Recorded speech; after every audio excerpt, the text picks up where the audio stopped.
નમસ્કાર વિદ્યાર્થી મિત્રો, શ્રી BBNPB હિરપરા કન્યા વિદ્યાલય કાલાવડ વતી ઓનલાઈન લર્નિંગ લેક્ચર ધોરણ 11 વિષય BAમાં આપનું હાર્દિક સ્વાગત કરું છું. વિદ્યાર્થી મિત્રો, આજે આપણે એક ટોપિક જોવાનો છે, રાખી મૂકેલ કમાણી અથવા જેને આપણે વધારે પડતા નફાનો ધંધામાં પુનઃરોકાણ એ શબ્દથી ઓળખીએ છીએ. આ શબ્દ ઉપરથી જ તમને થોડું સમજાઈ જશે. રાખી મૂકેલ કમાણી એટલે શું? તો કે અગાઉના વર્ષમાં જે નફો થયો હોય તે બધો નફો ડિવિડન્ડ તરીકે વેચી દેવાને બદલે એમાંથી થોડોક નફો ફરી પાછો ધંધામાં જ રોકી દેવામાં આવે, એટલે કે રાખી મૂકવામાં આવે, એને રાખી મૂકેલ કમાણી કહેવામાં આવે છે. અથવા નફાનું ધંધામાં પુનઃરોકાણ એટલે ફરી પાછું એ જે નફો થયો છે એનું રોકાણ આપણે ધંધામાં કરી દઈએ છીએ એટલા નફાનું, કે એના દ્વારા આપણને ઘણી બધી જે આવનારી મુશ્કેલીઓ છે એ આપણે નિવારી શકીએ. તો વિસ્તૃતમાં આપણે બુકમાંથી જોઈએ, અર્થ જોઈ લઈએ. કંપની પોતાના સમૃદ્ધિના સમયમાં એટલે કે જ્યારે કંપનીનો નફો છે દરેક વર્ષે વધતો જ જતો હોય, બરાબર, કંપની પોતાના સમૃદ્ધિના સમયમાં વધુ નફો કમાય ત્યારે બધો જ નફો ડિવિડન્ડ સ્વરૂપે વેચવાને બદલે આ નફાનો અમુક ભાગ એટલે કે જેટલો કંપનીના સંચાલકો નક્કી કરે એટલો, બરાબર છે, કોઈ ફિક્સ એનું માળખું નથી, એટલે કે અમુક ભાગ અનામત સ્વરૂપે ધંધામાં રાખે છે. અનામત સ્વરૂપે એટલે કે ભવિષ્યમાં આવનારી કોઈ મુશ્કેલીઓ છે એનો સામનો કરવા માટે, ત્યારે કંપનીને બજારમાંથી મૂડીની જરૂર ન પડે એટલા માટે જ્યારે દર વર્ષે નફો થતો હોય તો અમુક ભાગ છે એ કંપનીમાં જ રાખતી હોય છે. એટલે અમુક ભાગ અનામત સ્વરૂપે ધંધામાં રાખે છે. ધંધાની ભવિષ્યમાં ઊભી થતી જવાબદારીઓ અદા કરવા, ભવિષ્યમાં ઊભી થતી જે જવાબદારી છે, દેવું છે, એ અદા કરવા એટલે કે ચૂકવવા માટે આ રાખી મૂકેલ કમાણીનું ધંધામાં પુનઃરોકાણ કરવામાં આવે છે. તેને નફાનું પુનઃરોકાણ કહે છે.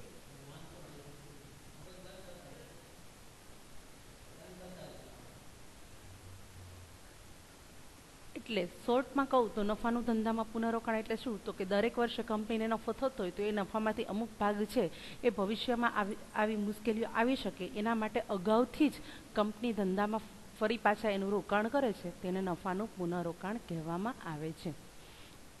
હવે નફાના પુનઃરોકાણ કરવાથી એના કયા ફાયદાઓ કંપનીને થાય છે એ જોઈ લઈએ. જો 5 માર્કમાં ક્વેશ્ચન પૂછાઈ જાય તો આ રીતે હોય કે નફાનું ધંધામાં પુનઃરોકાણ એટલે શું અને તેના ફાયદા અને મર્યાદાઓ સમજાવો. તો સૌથી પહેલો એનો ફાયદો એ છે મંદીના સમયમાં ઉપયોગી. વિદ્યાર્થી મિત્રો, મંદી એટલે શું? સૌથી પહેલાં તો કે જ્યારે ધંધામાં ઉત્પાદન કરવામાં આવતું હોય પણ એ ઉત્પાદન યોગ્ય સમયે વેચાતું ન હોય, તેના કારણે આપણા નાણાં છે એ તાત્કાલિક છૂટા થતા નથી. એ તાત્કાલિક નાણાં છૂટા થતા નથી તો ફરીથી આપણને એમાંથી જે નાણાં મળવાના હતા એ નાણાંનું આપણે રોકાણ કરી અને જે ઉત્પાદન કરવાના હતા એ ઉત્પાદનનું જે ચક્ર છે એ આપણું બંધ થઈ જાય છે. તો આને કહેવાય છે મંદીની સ્થિતિ. એટલે કે બજારમાં થતા નકારાત્મક ફેરફારો તેમજ મંદીના સમયમાં આવી પડેલ મુશ્કેલીઓનો સામનો કરવા માટે આ પ્રાપ્તિસ્થાન ખૂબ જ ઉપયોગી છે. મંદીની સ્થિતિ કોને કહેવાય? તો કે જ્યાં તમને વધુ પ્રમાણમાં નફો મળતો હોતો નથી. તમે જેટલું અગાઉના વર્ષોમાં વેચાણ કર્યું હોય છે એટલું વેચાણ થતું નથી.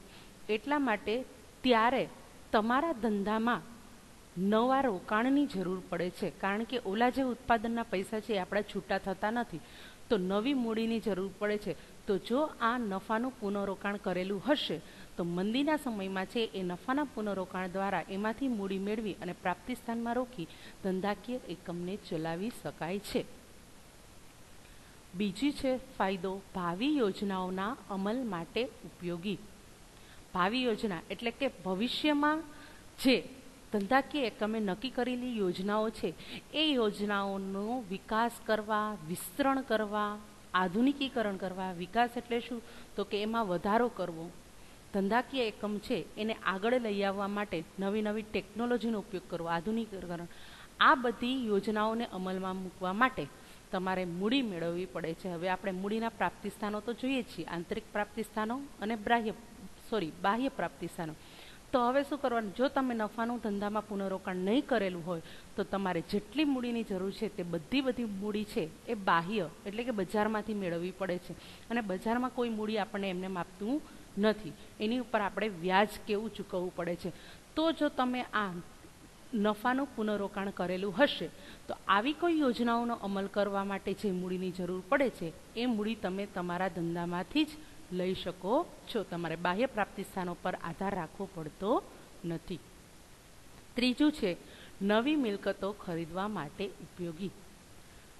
વિદ્યાર્થી મિત્રો, તમે બધા જાણો છો કે કોઈ એક મશીન તમે વસાવ્યું હોય એ અમુક સમય થતાં, માની લો કે તમારા પપ્પાએ ટ્રેક્ટર વસાવેલું હોય, બરાબર, એ 10-20 વર્ષ થતાં એનું આયુષ્ય કેવું થઈ જાય છે, ઓછું થઈ જાય છે.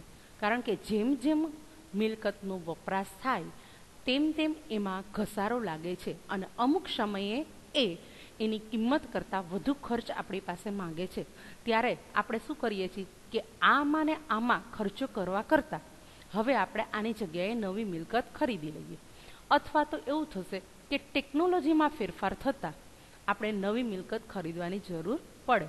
તો આ મિલકતોના અંદાજિત આયુષ્યના અંતે એટલે તો કે કોઈ એક મશીન છે એ આપણને માની લો કે 10 વર્ષ કામ આપી શકે, તો એનું અંદાજિત આયુષ્ય કેટલું કહેવાય, 10 વર્ષ. 10 વર્ષ પછી એમાં ખર્ચા વધુ આવે તો આપણે એને વેચી અને એની જગ્યાએ નવી મિલકત ખરીદીએ છીએ. અને મિલકતોના અંદાજિત આયુષ્યના અંતે નવી મિલકતોની ખરીદી કરવા રાખી મૂકેલ કમાણીનો ઉપયોગ કરી શકાય છે. એટલે જો આ રીતે તમારે નવી મિલકતો ખરીદવાની થાય તો તમે જે ધંધામાં પુનરોકાણ કરેલું છે નફાનું, એમાંથી ખરીદી શકો. અને જો આ નફાનું પુનરોકાણ ન કર્યું હોય તો તમારે એટલી મૂડી છે એ બજારમાંથી અમુક સમય માટે ઉછીની લેવી પડે છે. ચોથું છે સ્થિર ડિવિડન્ડ નીતિ. હવે અમુક કંપનીઓ છે એ સ્થિર ડિવિડન્ડ નીતિ અપનાવતી હોય છે. તો સ્થિર ડિવિડન્ડ નીતિ એટલે શું, તો કે કંપનીએ છે અગાઉના વર્ષોમાં છે એ 9% ડિવિડન્ડ આપેલું હોય તો કંપની એવું જાહેર કરે છે જાહેર જનતાને કે અમે લોકો સ્થિર ડિવિડન્ડ નીતિ અપનાવીએ છીએ. એટલે એ દરેક વર્ષે છે 9% ડિવિડન્ડ આપે. નફો વધે તોય ભલે, નફો ઘટે તોય ભલે, સાવ નફો ન થાય તોય પણ એ 9% ડિવિડન્ડ છે એ જાળવી રાખે છે. તો કંપની કેટલીક વાર સ્થિર ડિવિડન્ડ નીતિ અપનાવે ત્યારે માની લો કે કોઈ વર્ષે ખોટ જાય છતાં પણ એ 9% ડિવિડન્ડ તો ચૂકવવાની જ છે. હવે જો એણે સ્થિર ડિવિડન્ડ નીતિ અપનાવેલી હોય અને માની લો કે કોઈ નફાનું ધંધામાં પુનરોકાણ ન કરેલું હોય તો ત્યારે એણે આ સ્થિર ડિવિડન્ડ નીતિ જાળવી રાખવા માટે બજારમાંથી મૂડી લેવાની જરૂર પડે છે. આવું ન થાય એટલા માટે છે નફાનું ધંધામાં પુનરોકાણ કરવામાં આવે છે. એટલે કે જે વર્ષે નફો વધુ થયો હોય એ વર્ષે એમાંથી 9% ડિવિડન્ડ આપી બાકીના બધા નફાનું એ ધંધામાં શું કરી નાખે છે, પુનઃરોકાણ કરી નાખે છે. પાંચમું છે બોજ મુક્ત મિલકતો. સૌથી પહેલાં તો બોજ કોને કહેવાય, માની લો કે તમારે ધંધાકીય એકમને મૂડીની જરૂર પડી અને એ મૂડી તમે બજારમાં મેળવવા જાઓ છો તો તમારે મિલકતો છે એ ગીરવે મૂકવી પડે છે. તો આ ગીરવે મૂકવી એને કહેવાય બોજ. ગીરવે મૂકવી એટલે તો તમારે એ મિલકત એને આપી દેવાની નથી, પણ એ મિલકત છે એ મિલકતનો માલિકી હક એનો થઈ જાય છે જ્યાં સુધી તમે એને મૂડી ચૂકવતા નથી ત્યાં સુધી તમે એનો વપરાશ કરી શકો છો પણ એનું વેચાણ કરી અને એટલી મૂડી છૂટી કરી શકતા નથી. તો રાખી મૂકેલ કમાણી માલિકીનું ભંડોળ હોવાથી, એટલે કે કંપનીનો પોતાનો જ નફો છે એ પાછો ધંધામાં પોતે રોકે છે એટલે એ માલિકીનું જ ભંડોળ કહેવાય, બરાબર. રાખી મૂકેલ કમાણી માલિકીનું ભંડોળ હોવાથી મિલકતો પર કોઈ બોજો ઊભો કરવો પડતો નથી. એટલે કે તમારે એ મૂડીનો ઉપયોગ કરવો હોય તો તમે સ્વતંત્ર રીતે કરી શકો છો માલિકી ભંડોળ હોવાથી. એનો ઉપયોગ કરવા માટે તમારે મિલકતો ગીરવે મૂકવી પડતી નથી. છઠ્ઠું છે ઉછીની મૂડી પરત કરી શકાય. એટલે કે તમે આવી રીતે નફાનું ધંધામાં પુનરોકાણ કરતા ગયા હો તો એક સમયે તમારી પાસે જે કંપનીને જરૂર પડી હોય અને ઉછીની મૂડી લીધી હોય તો એ ઉછીની મૂડી પરત કરવા માટે પણ તમે આ પુનરોકાણનો ઉપયોગ કરી શકો છો. સાતમું છે મૂડી પડતરમાં ઘટાડો.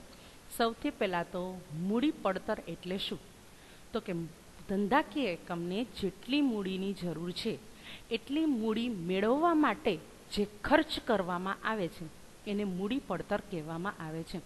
માની લો કે મને કોઈ સંજોગોમાં 5 લાખની જરૂર પડી, તો હું હવે વાત કરું છું, ઘરમાં વાત કરું છું અથવા ફ્રેન્ડ સર્કલમાં વાત કરું છું કે મારે 5 લાખની મૂડીની જરૂર છે. તો 5 લાખની મૂડી મેળવવા માટે માની લો કે મને બેંક પાસે જવું પડે છે. 1 લાખ મારા ઘરમાંથી કોઈ મને આપે છે, મદદ કરે છે, મારા પપ્પા મદદ કરે છે, 2 લાખ મારા મિત્રો વર્તુળ મદદ કરે છે, એટલે 3 લાખ મને મળી જાય છે અને 2 લાખની મારે લોન લેવી પડે છે. તો લોન મેળવવા માટે મારે એની પાસે કંઈક વસ્તુ ગીરવે મૂકવી પડે, દસ્તાવેજ બનાવવા પડે, બેંકનો કોઈ નોર્મલી ખર્ચ હોય છે. તો માની લો કે એ 2 લાખ મેળવવા માટે મારે 5,000નો ખર્ચ થાય, તો એ 5,000 છે એને મૂડી પડતર કહેવાય, એટલે કે મૂડી મેળવવા પાછળનો ખર્ચ. તો આ રાખી મૂકેલ કમાણીને કારણે, એટલે કે તમે નફાને છે એ ધંધામાં પુનરોકાણ કર્યું હોય તો એના કારણે ધંધાકીય એકમને જ્યારે મૂડીની જરૂર પડે છે ત્યારે એને બાહ્ય પ્રાપ્તિ સ્થાન એટલે કે બીજા પાસે જવાની જરૂર પડતી નથી અને બીજા પાસેથી એનાથી મૂડી મેળવતા પોતાની મૂડીનો ફરીથી ઉપયોગ કરે છે.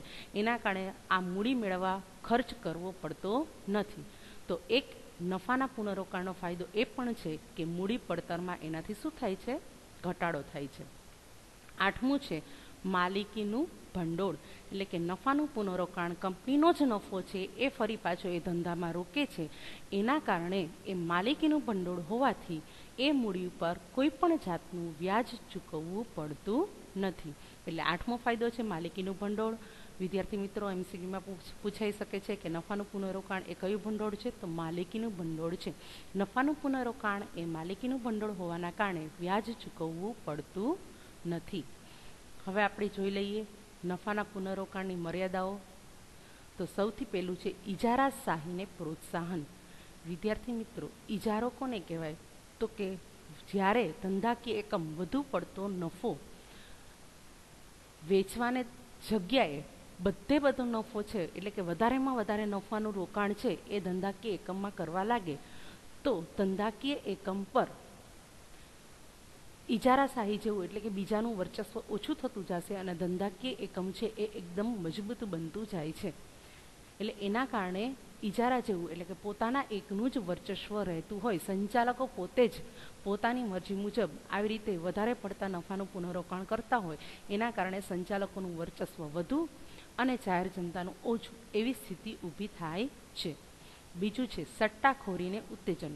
હવે આ સટ્ટાખોરી એટલે શું? કેવી રીતે ઇજારાશાહીને સંચાલકો ભોગવે છે એ આપણે જોઈએ.